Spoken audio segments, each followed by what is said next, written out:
Enjoy the Silence by She Always Reads. The Dark Lord knew, of course, that Draco had lied about Harry Potter. Draco might have been able to occlude against his father, weak-minded as he was, and his aunt, mad as she was. But his defenses were nothing in the face of Voldemort's force of will. It was wild and powerful as his rage crested Potter, slipping through his grasp once again. The torture began immediately, and lasted for eons. Draco screamed. Everyone screamed, no matter how strong they thought they were. But after a while he stopped. Not because it wasn't agony. It was. But because there was nothing left in him. He screamed it all out till his lips were sticky with blood. He couldn't beg for mercy because Voldemort didn't have any, and he couldn't promise obedience because they both knew Draco would do it again. 1,000 times over, he would let Potter go.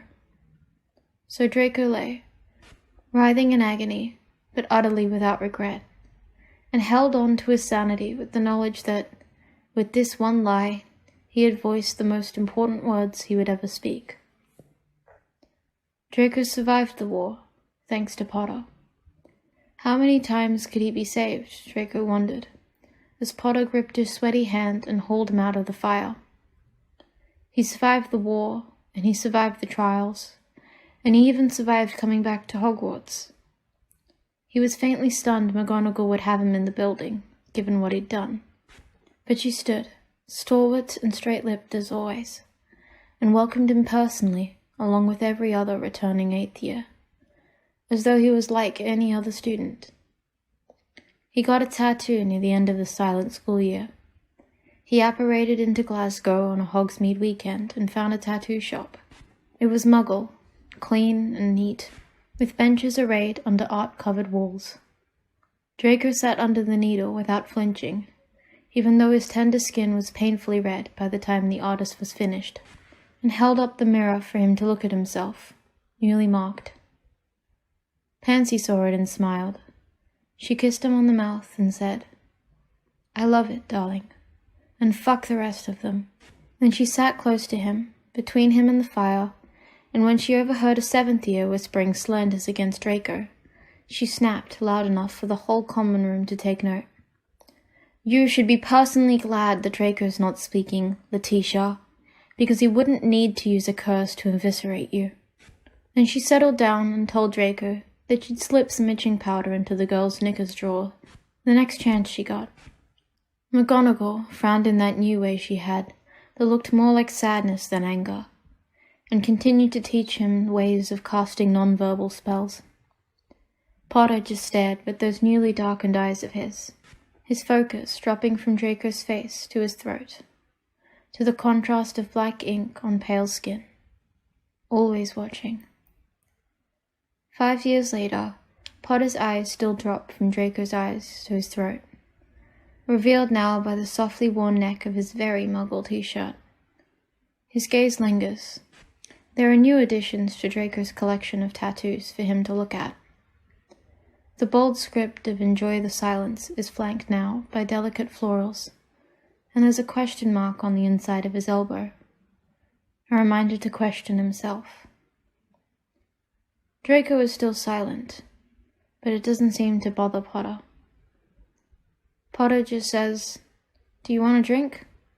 and accepts Draco's nod, and buys him a snakebite in black. It's tart, sweet, bitter, and Potter touches the hollow of his own throat, while his eyes lay heavy on Draco's. There's no sadness there, no pity. Just curiosity, challenge, heat. "How do you work stuff out then? Get what you need?" Potter asks. Draco shrugs with a smile, taps his pinky against the little notebook that sits on the bar next to his drink. Potter flushes slightly. "Okay, yeah, that was sort of obvious. I remember in school you had that little bit of parchment you used."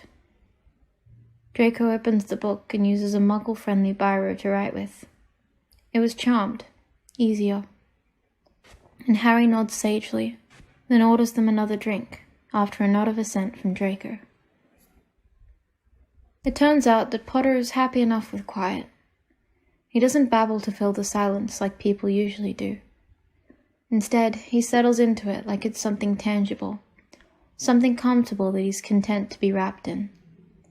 He makes Draco comfortable with it too. There's none of the pressure, or worse, pity, that comes from people who get to know him and spend their time simply waiting for him to speak. Against all of Draco's expectations, Potter does enjoy the silence. It might have been chance that had Potter walk in the door to Draco's local that first time, or the draw of the band that was playing that night. But it's not what keeps Potter coming back to sit next to Draco at the bar, or in the secluded little booth with the Velvet Underground poster on the wall. Potter never sits opposite Draco, only ever next to him. First, with a carefully polite distance, but after St. Patrick's Day and one too many pints of Guinness, the space between them is eroded. Now they sit shoulder to shoulder, sometimes in silence, sometimes with Potter telling Draco stories about the work he's doing on the new wards at Hogwarts, sometimes with the twang of guitar and the wash of drums drowning out their quiet. Back in school, Draco had always thought of Potter as loud and bombastic, a glutton for attention and adulation. Maybe Potter has changed, or maybe Draco had been wrong the whole time. Draco is self-aware enough now to acknowledge it was likely the latter. Potter might not be loud, but he does talk to Draco during their nights at the Black Heart. Haltingly at first, but then with ease, and then with intimacy. He waits, eyes searching until Draco nods in approval, before he leans in to kiss him for the first time. They're standing outside the pub, and someone hoots and whistles at them from across the street, and Draco almost drops his cigarette at the sweetness of Potter's lips. Potter breathes in his gasp, then licks into his mouth. Draco doesn't take Potter home that night, just kisses him and finishes his cigarette, and drags him back to the crowded bar to catch the end of the set. The drummer in the band tonight is a friend from the record shop on Inverness Street. Draco had promised he'd buy him a drink after the gig, and Draco keeps his promises these days. So he writes his address on the back page of his notebook, tears it out and folds it before tucking it into Potter's pocket. He lets his fingers linger, feel the warmth of Potter's thigh through the fabric of his jeans, and wonders what kind of underwear he has on. Draco's flat is in the wizarding end of Camden. It's small and messy and everything Draco wants. Harry doesn't try to hide his curiosity as he looks around at Draco's things the first time he visits. He runs his finger over the colours of the wall, reads all the titles of the books on his shelves with his head tilted to the side. Draco lets him snoop for a minute, before he touches his shoulder and nods towards the kitchen, making a drinking motion with his hand. "Yes, please, whatever you're having," Harry says. Draco brings him a fire whiskey and sits on the sofa, watching as Harry looks his fill, before he holds his hand out to beckon him over. He comes easily enough. Maybe he's convinced by the raised eyebrow. Maybe he just wants to sit next to Draco. "I like your flat. It suits you," Harry says, and leans his head against the back of the sofa. The dark mass of his hair looks good against the tartan blank Theo had bought him on his last visit. He'd got it while island hopping in the Outer Hebrides. Harry looks good here, with his too big jumper and his too tight jeans and his just right smile. Draco leans his head back too, and tilts it so he's looking at Harry's profile. Lamplight makes the planes of his face glow. The little bump on his nose that Harry put there, the fullness of his mouth, the curve of his throat, his Adam's apple, all of them are gold-touched. Draco wants to trace every line with his fingertips. Harry lets him look, sips his drink, then turns his head to face Draco. "I had a thought." He stops, a sudden restraint that surprises Draco. Harry doesn't hesitate around him much anymore. He doesn't hold back much of anything anymore. Draco nudges their knees together, partly because sometimes a bit of contact helps Harry relax. but mostly because he likes the way it feels to have Harry against him. He summons his parchment, wandless like McGonagall had taught him, and smooths his thumb over the surface. Care to share? Curls out in his own handwriting. The clever charm work courtesy of Agatha from Magical Aids and Assistance Center, a post-war establishment. He relies on a biro when he's in Muggle areas, but this is so much easier. Harry hums and smiles, the crooked one that looks a little wry, a little self-deprecating. It might be a bit much, he says. Draco rolls his eyes and knocks his knee a little harder against Harry's. All right, Harry laughs. All right. Well, and you've got bony knees. Right.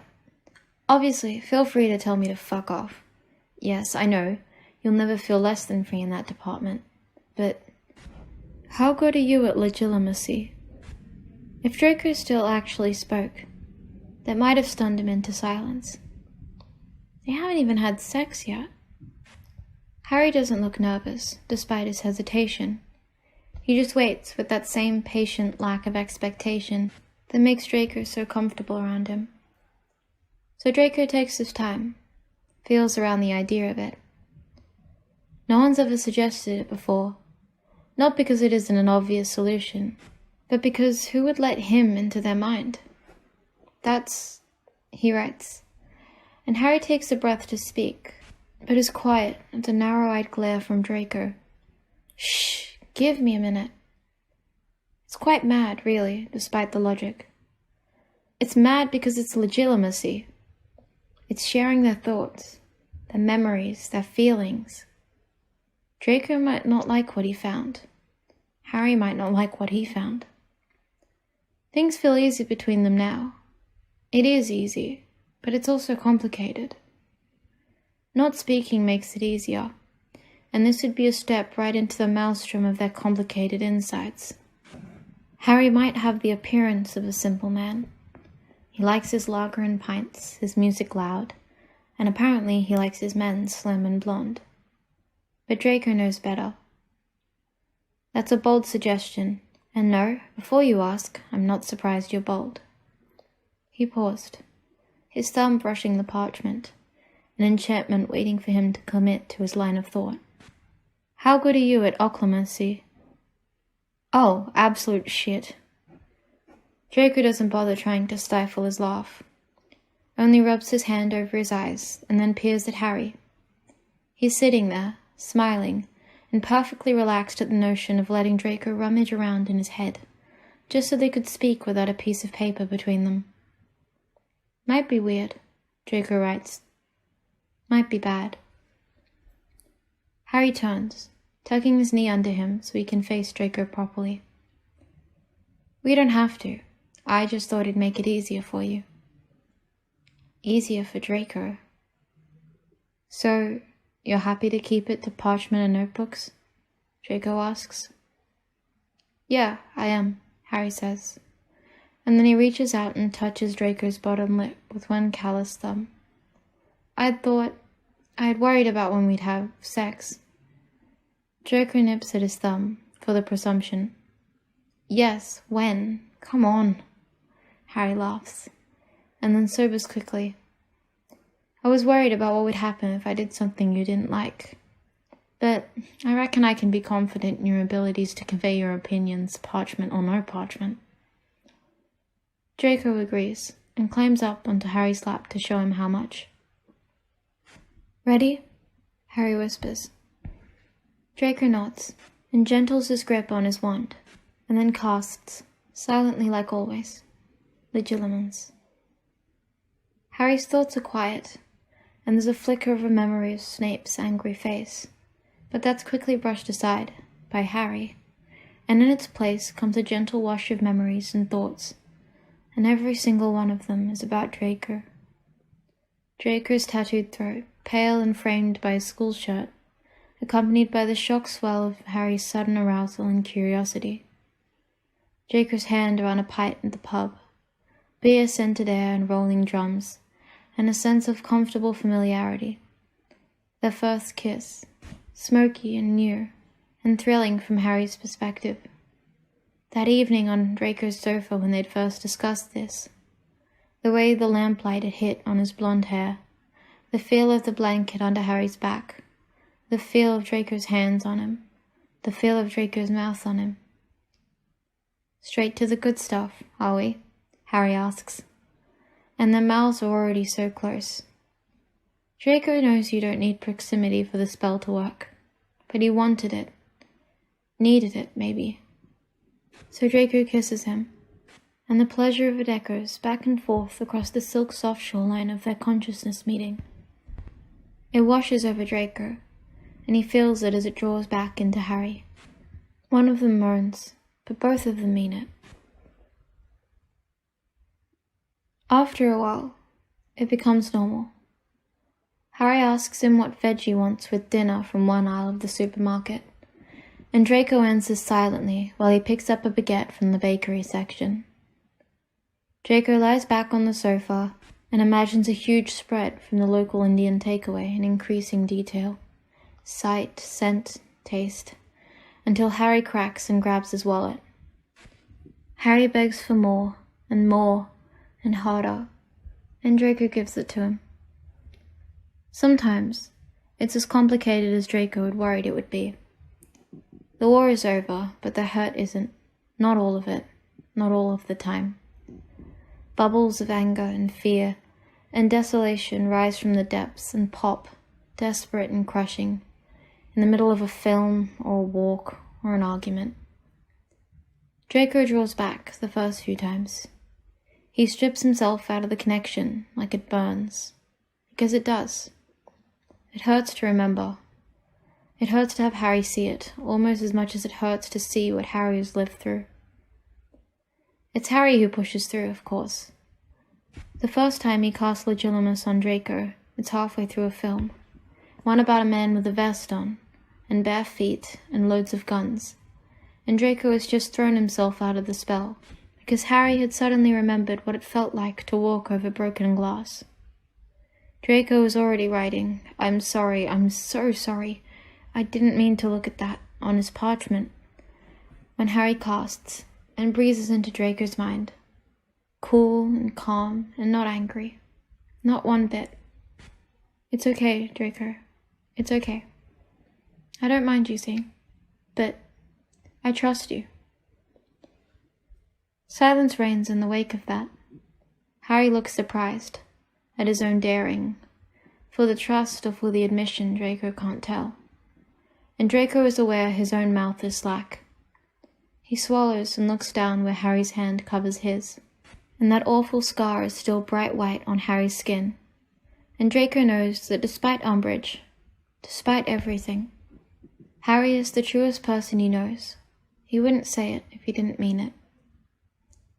Harry is still lingering in Draco's mind, in that quiet way he has. So much more accomplished an occlumens than he gives himself credit for, though admittedly he had learned to measure himself against Voldemort when he was just 15. So the bar had been unfeasibly high, and he's still not adjusted to be really quite good. And Draco closes his eyes to feel him better. Pansy had asked Draco to explain what it was like, the first time he told her that he and Draco were using magic this way. But he couldn't. It was nothing so tangible as soft skin at Harry's wrist, or the heat of his body, or the warm crinkle of his smile. Privately, Draco thought of it like standing on the beach, and feeling the sea brushing against your bare toes, a delicate touch from a source vast enough to wash cities away. That's what Harry was like. Draco leans forward, until his temple rests against Harry's shoulder. He breathes in the smell of him, all warm and clean. Harry gently remembers the walk they took around the queue, and Draco's mind fills with greenery, the way Harry had felt when they held hands. It guts him sometimes that he can't go back and make himself better, earlier. He wishes, and Harry knows he wishes, but both of them know now that this is all they have, and they're lucky. Draco's luckier than he has any right to be. He kisses the bump of Harry's shoulder through his t-shirt, then scoots back to the other end of the sofa and pulls Harry's feet into his lap. He runs his thumb against the arch of one foot, and Harry tilts his head to watch, eyes cat-like with pleasure. And Draco smiles, because this is now, and this is him being better than he was. He can't go back and carry Harry over smashed glass, but he can rub his feet and remember the scent of the roses for him, even though it's winter. Draco, I bought some custard tarts. Where shall I stick them? Harry doesn't have a key yet, but he doesn't need one either. Draco spells his door locked, and he adds Harry to the wards far sooner than he cares to admit. Draco pops his head out of the bathroom, toothbrush halfway in his mouth, but Harry leaps over and grabs his hand. No, don't brush your teeth. Draco pulls a face, and Harry laughs. Not yet, he says. The tarts will taste grim if you do your teeth first. Harry kisses him, uncaring of his morning breath, and then turns back to the kitchen with his grease-spotted bag full of perfect Portuguese pastries. Draco drops his toothbrush back in the cup by the sink and follows him. Harry's comfortable in Draco's flat. He knows where everything is. In a minute, the mocha pot is on. The scent of coffee is rising already, and he's laying the pastéis di nata out on his favorite plate, the Clarice Cliff one, bold and vibrant, and worn with loving use. Harry has a favorite plate in Draco's home, and he brings him sweets on a Sunday morning, when he didn't even sleep over the night before. He kisses Draco, even with unbrushed teeth. He trusts Draco. He trusts him. Draco pulls him away from his pastry arranging and looks at him, really looks at him. And then it's easy, even though he half thought he might have forgotten how. Harry, Draco says, and his voice is a little hoarse, but it's clear, and it carries on even though Harry looks like he might fall over with surprise. Tell me you know. Tell me you know I love you. Draco grabs him, holds his waist like it's a lifeline, and rests their foreheads together. I do now, he whispers. Draco has to kiss him, so he does. The kitchen smells of coffee, and the table is digging into his back, but this kiss is how he says it, how he really says it. No words and no magic. Just the two of them.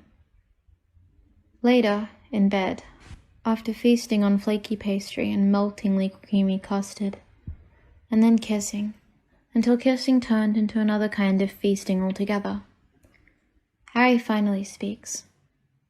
Why now? He asks. And Draco knows what he means, and he knows he doesn't have to answer, but he wants to. For the first time in a long time, he wants to. Because I finally had something really important to say.